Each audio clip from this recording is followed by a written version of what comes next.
Hello again everybody, this is Jimsies and welcome to my video series of me recalling my first pregnancy with my son way back in 2013.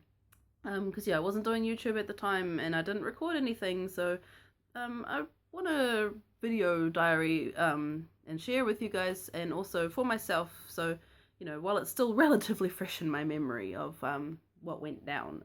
So this is the second half of the third trimester.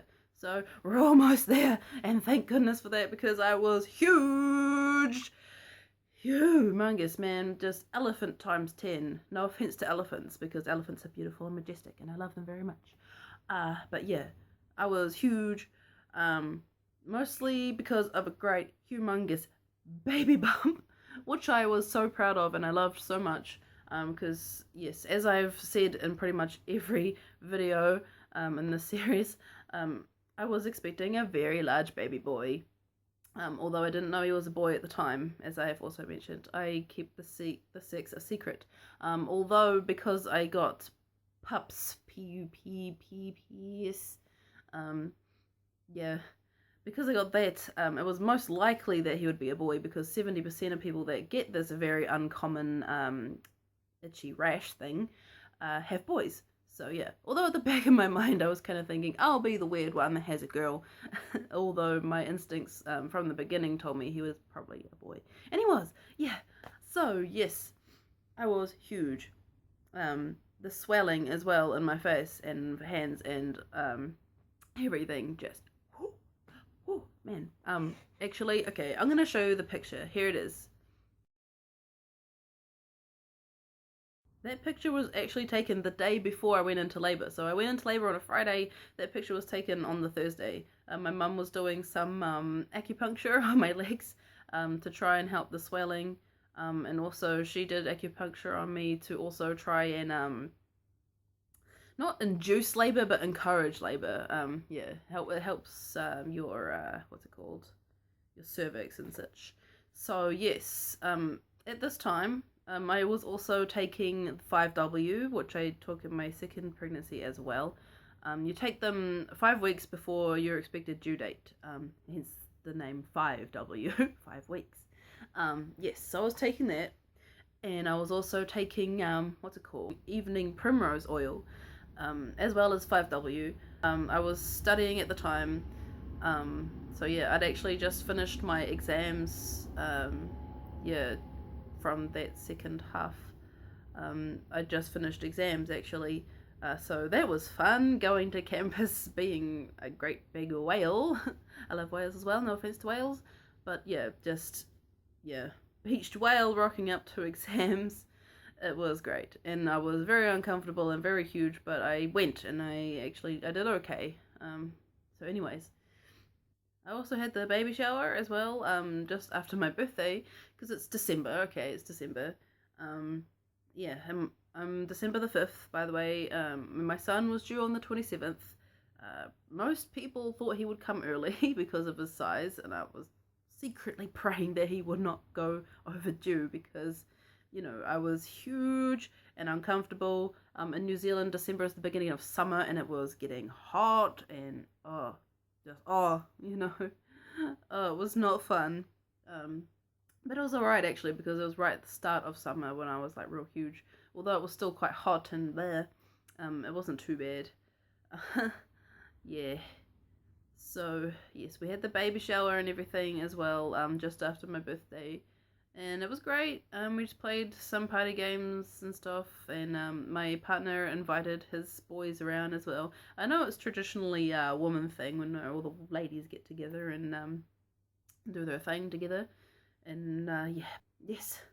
And actually, just a bit of a side story. One of my best friends was also actually pregnant at the very same time, and we were due literally days apart. I think she was actually due on Christmas Day, also around there, and I was due with my son on the 27th of December 2013.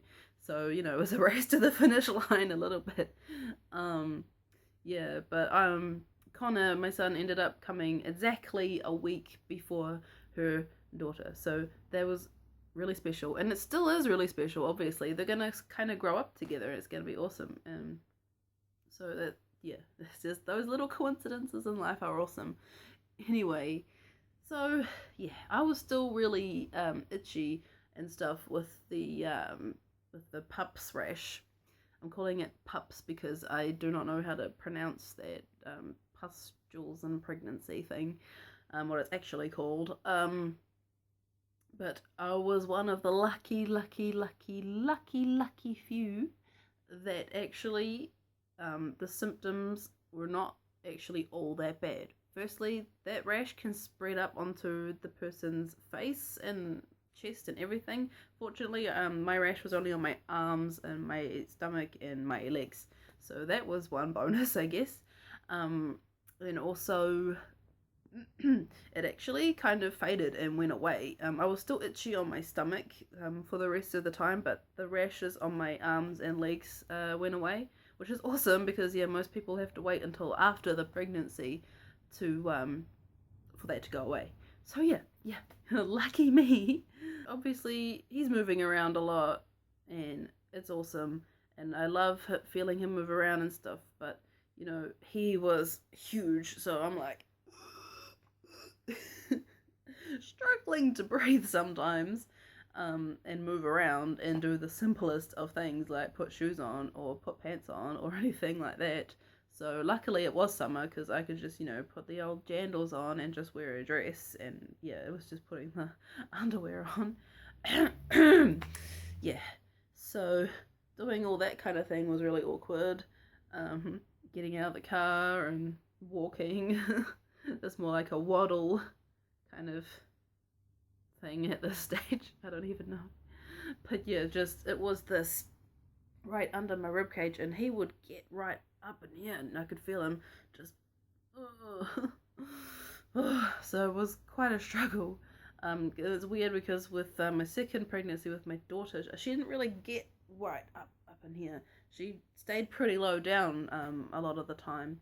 So yeah, whereas with him, he was like right up under here a lot. So he's getting all up here, and it's hard for me to breathe and such. And finally, he dropped. And that was a huge relief for my diaphragm. And yeah, and obviously it was a sign that things were getting close, and that was awesome. Yeah, there were some people that were looking at me and be like, "Are you having twins?" Yeah.